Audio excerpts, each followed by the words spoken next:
1991, Father Charlie. It's the Gospel for Ash Wednesday, which is the coming Wednesday. It's from the Gospel according to Matthew in the 6th chapter, the 1st verse. Watch out, lest your quest for justice is performed in front of people, so they'll give you credit. If you do that, you will have no reward with your Father who is in the heavens. But when you do your deeds of mercy, do not blow a trumpet before you as the hypocrites do in the gatherings of the Pharisees, that they may be honored by men. Amen, amen, I say to you, they have received their reward. But when you do your deeds of mercy, don't let your left hand know what your right hand is doing, that your deeds of mercy may be done in secret, and your Father who sees in secret will reward you openly. And when you pray, do not be like the hypocrites, who love the assemblies and the angles of the square, where they may stand and pray and be seen by everybody. Amen, amen, I say to you, they have received their reward. But you, when you pray, enter into your closet, and when you have closed the door, pray to your Father in secret, and your Father who sees in the secret place will reward you openly.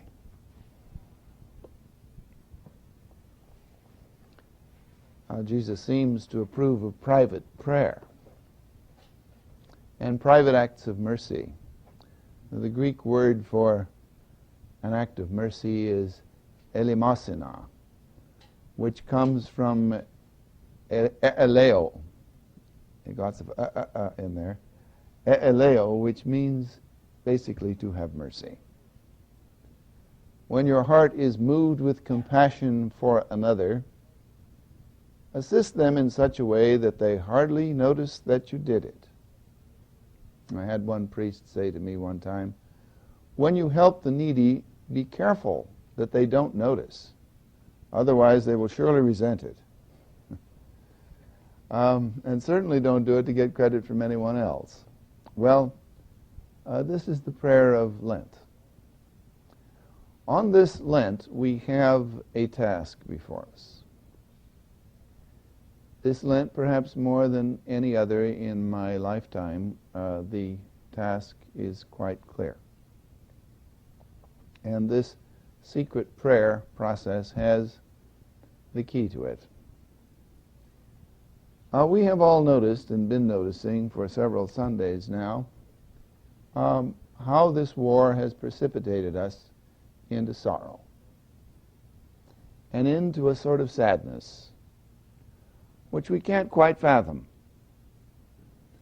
We are patriotic, but we are sad. We support those who have gone to fight a war for us, as it may seem, but we're terribly sorry that they have to go. And behind that sorrow is there are a lot of tears, of course, tears that are pent up perhaps for years, perhaps even centuries. But there's a puzzlement behind the sorrow. Why am I so sorry? I receive calls from people frequently. Why am I so upset? Why am I so disturbed? What's the matter? I never have received so many such calls. Now, the war has gone on now for a while, and perhaps we're getting a little inured to our state of sadness, but perhaps not. And what this Lent is calling for, I suppose, is that instead of drifting away from the sorrow and the sadness, that we should confront it and find out why it's there. Oh no, Charlie Brown would say, it's too terrible a problem, and I know what to do with problems. Run away from them as fast as possible. No. The key gospel of today says to turn inward and see what you can find in there that's the cause of this problem. Somehow, this problem has to do with us, not only individually, but as a nation. With our very identity as Americans. The necessities of life being what they are. Now, with our vision of what our nation is for and what it means to be involved in it, that question has to be asked. And I don't purport to have that answer for you.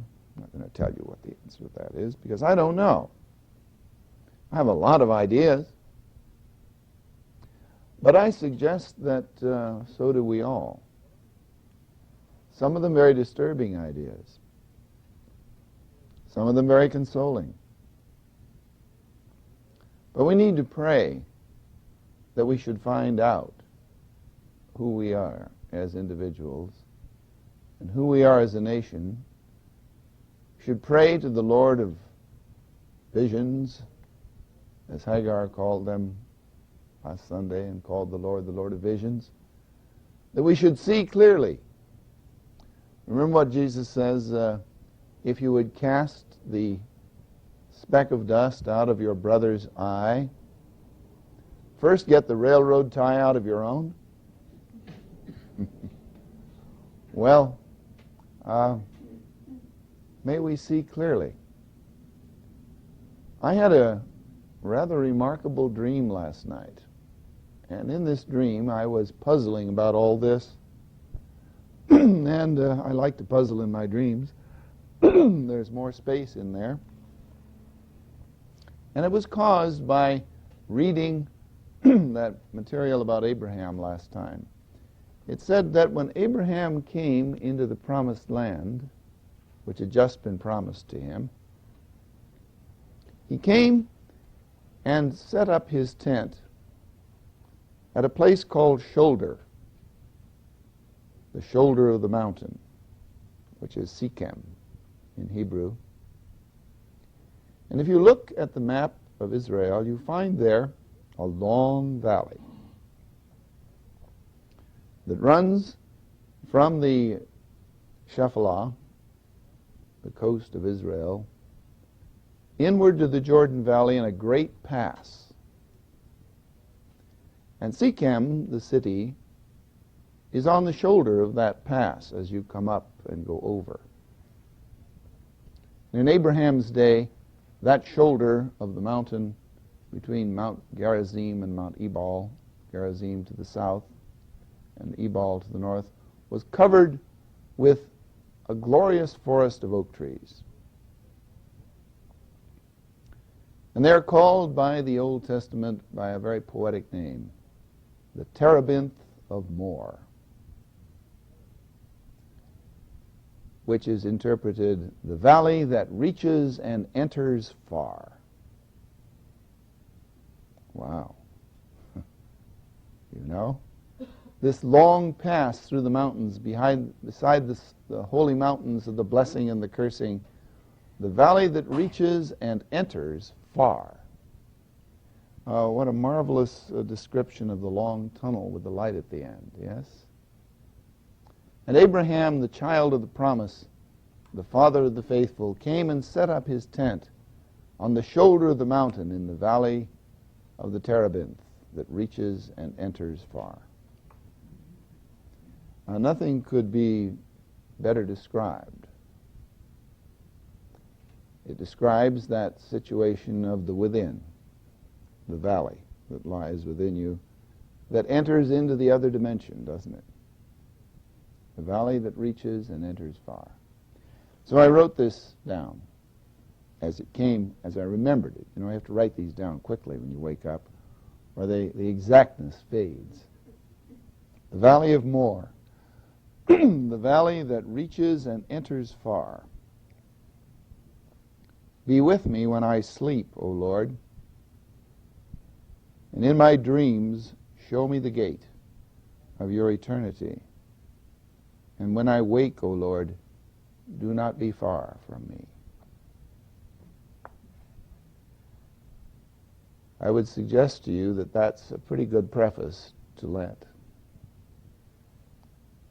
When I wake, O Lord, be not far from me. In my puzzlements, in my dealing with my condition, in my wondering about the brevity of life and its purposes, in my decisions, what should I do today? What should I think? What action should I take?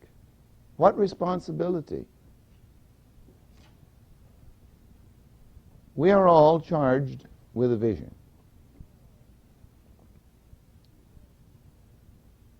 It used to be fairly clear what a nation was.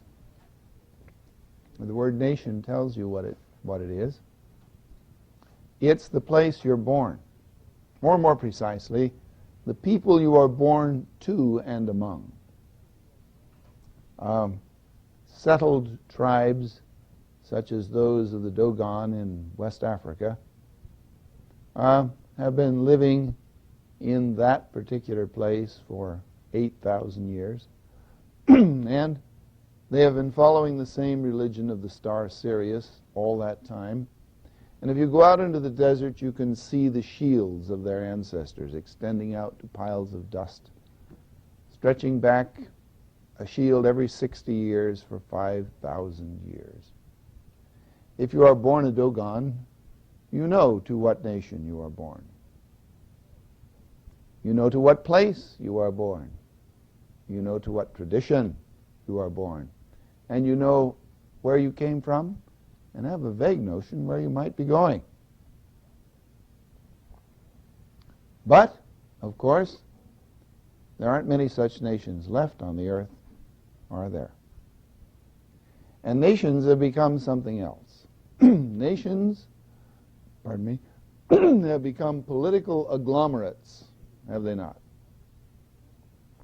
Great melting pots and composites of cultures and a humming, buzzing drone of peoples of so many sizes and shapes, it's nearly impossible to tell. The place? Well, you were born someplace. I met a man the other day who was born in the same hospital I was. I was born in a place, so were you. And most of us probably grew up in that place. Moved later. But what is this nation? In watching the story of the Civil War, I become aware that we have a second father, Abraham, don't we? And that the father of this country is really Abraham Lincoln. George Washington was the father of the country, they say, because the nation came into existence under George Washington. But the Constitutional Convention left a lot of things unclear, particularly the issue of slavery, just a small matter. And that issue of slavery was the great reef that prevented the nation from finding its identity.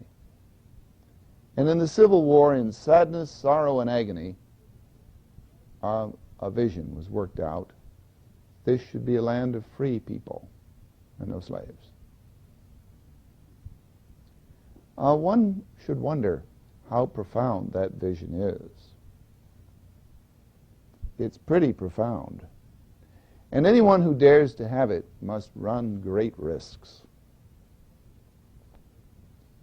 I discovered that when Abraham Lincoln was assassinated, he was 10 years younger than I am now.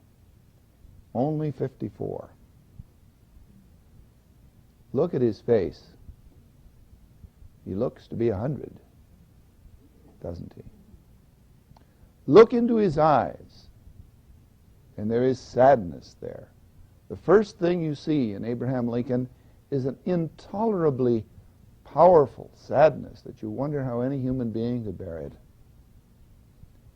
And immediately next to that sadness, a great flowing compassion and mercy toward every living thing.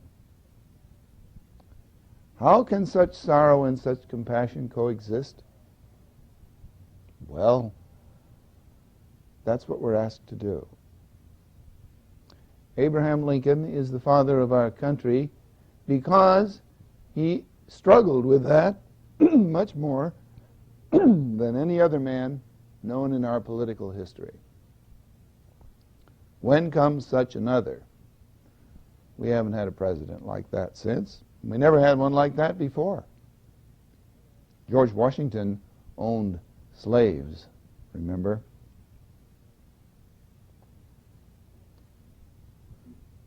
And now we're at another pass. We now need another Abraham Lincoln because we are now engaged in another civil war. And the Battle of Gettysburg is about to happen again. Remember, in the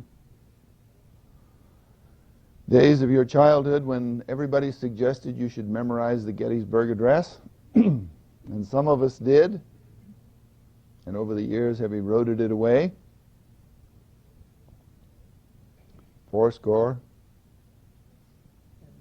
7 years ago, fathers brought forth upon this nation conceived in liberty. All men are created. Men, oh there. Well, remember.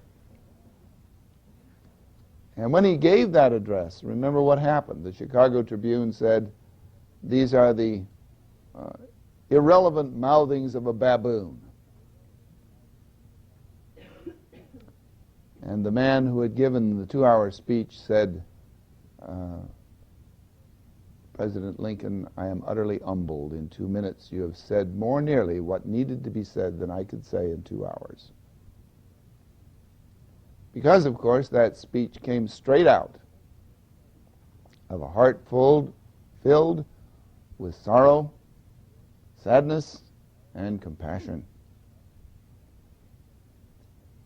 At the battlefield of Gettysburg, which was the turning point of the war, the inevitable defeat of the Confederacy. Somebody said about the Confederacy, never was a war more valiantly fought by so few for an ideal so worthless.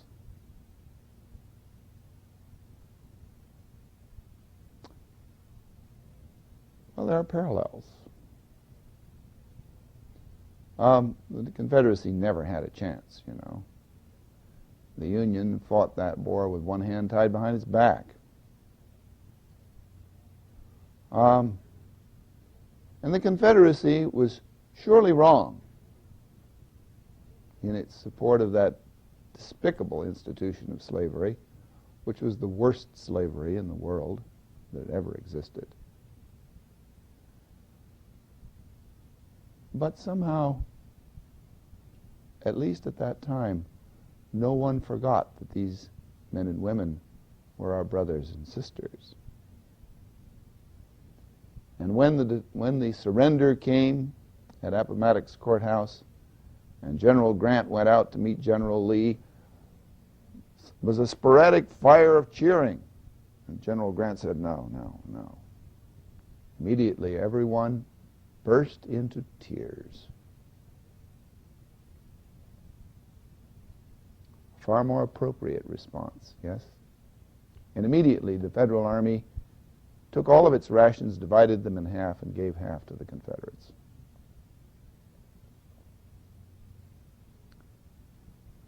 We are engaged in another civil war today.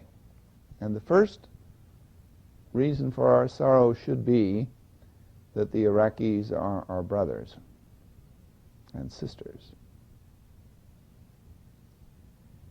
And we feel that, don't we? These people are our relatives. And our sorrow is not just for our blood that must be shed from this nation, but for theirs that is being shed because they are as much our brothers as the Confederates were for the Union. The consciousness of mankind has advanced a little bit. And as a nation, we know that we are on the verge of joining the one nation there has always been, the whole earth. During this Lent time, let us enter the valley that reaches and enters far, which is in Israel. Let us go into the secret place and ask that we may find our way. Lord, make me an instrument of your peace, St. Francis said. But even more dangerously, Lord, give me the vision. Let me see. I know it might be painful. It might hurt a lot. And if I should ever proclaim my vision, someone might assassinate me, the way they did President Lincoln. But give me the vision anyway, costly though it might be, because that vision surely is the only answer to my sorrow. Whew. Hard times. This is not the end of an era so much as the beginning of one. There have been these curious echoes from Washington, which all of us look upon with grave distrust, about a new order in the world. I don't like the sound of that. It sounds like somebody else I remember. Maybe there isn't a new order in the world in the sense of crowing victors going out and establishing themselves at the expense of other people. But there is a new order in the world in that this is a civil war. And that what comes now must be the reconstruction. What now is required is that the vision break out, not just in the leaders, but in all of us simultaneously. The time of the 100th monkey has arrived. Most of you probably know who the 100th monkey is. If you don't, well, go into that another time. But the idea of the 100th monkey is that all of a sudden a vision breaks out and sweeps through the world with like a whirlwind, and suddenly everything changes. Then this happens to animals and people. It's the time of the 100th monkey. The catalyst, the pinprick, the motion has been struck. And the sorrow in our hearts is for all that has been and for all that might be. And the hope in our hearts is that we can find the vision in time. But notice that in having Lent, you are asked to do two things: to pray and to do acts of mercy in secret. Go into the closet and shut the door. Go inside yourself. Close the world out and pray. Pray for the vision. Understanding that if that vision comes to you, it will be hard. And it will do to you what a young man said I did to him. He came up to me after a meeting like this and he said, "Father, I have not been here before and I will not be back." And I said, "Well, thank you for telling me." "Why?" And he said, "Because if I listen to you, I'll have to change my way of living and I'm not prepared to do that."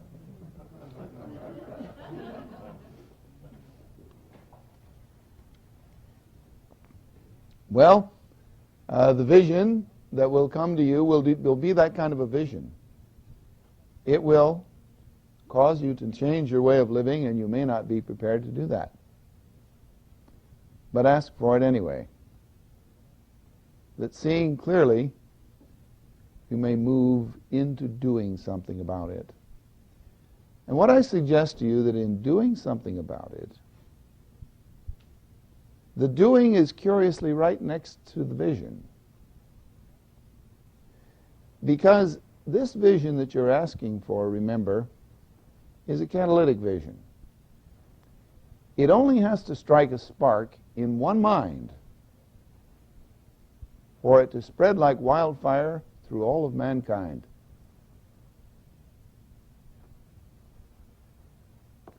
Will yours be that mind? It may have no political ramifications at all. You may see no external sign in the neighborhood, nor headlines on the newspaper. Nothing may happen except that spark that is set off by your vision may spread like wildfire and cause such a vision to break out in millions of people overnight. That sort of thing happens. That is the mode of action of God. That is the action of the God of visions. Understand that religion is full of a lot of nonsense. But there's a baby in that bathwater someplace. And that baby is vision, as Hagar says. It's very interesting to notice that Hagar is one of the very few women in all the Scripture who speaks directly to God. Most of the people who speak to God are men. Occasionally we find a prophetess, but here we have a direct record of the mother of the Arabs speaking directly to Allah, God. Curiously, the mother of the Arabs, whose women are all veiled and shut away, is a direct visionary who speaks with God and says the most astonishing things. She speaks of hearing and seeing. Oh God, you are the God of visions, she says. There is no prophet in all the Scriptures, in all the world, who says anything more directly important than that. And God speaks to her and says, yes, I am the God of visions, but more importantly, I am the God of hearing, and I hear you. Would you like to have God say that to you? Well, I guess. And could it not be that all the motives of your virtue have to do with getting that to happen? Why should you pray in secret? Except that God might hear you. Why should you do acts of mercy in secret? Except that God might hear you. What does Jesus call it? The reward. The merches. The mercy is to be heard by the origin of being, and to feel that permeate through every corner of your being. Is there anything like it? The ecstasy that accompanies it puts every other known human consolation to shame. It's the one thing necessary to the life of every creature, even a blade of grass. That's the baby in the bathwater. And that's the nature of the vision, which wakens the inner ear and causes you to enter immediately into the valley that reaches and enters far. But notice that this is an act of mercy, an eleemosina. Because the vision that you ask for is not for you alone. And maybe not for you at all, in a sense. The vision may cost you too much. Might even kill you. But that's all right. You have to die sometime, and who could die a better way than in the ecstasy of the moment of hearing by the great divine source of being? And then you would know for certain that death is an illusion. Not an end, but a beginning. Pray, brethren and sisterin, that somebody may have the vision. Lord, if it is not to be me, somebody, please, strike the spark that will make a nation of humanity before it's too late. Strike the spark in me, if necessary. Remember Jeremiah and Isaiah? I always have to remind you of those two prophets who responded exactly opposite to the challenge and yet had to do the work anyway. Isaiah says, "Here, my Lord, send me.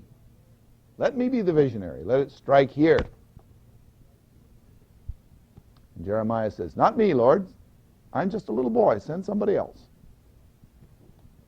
Of course, he got it anyway. Pray. The mercy is to the vision may spread throughout mankind. Make us begin to understand how we must regard one another.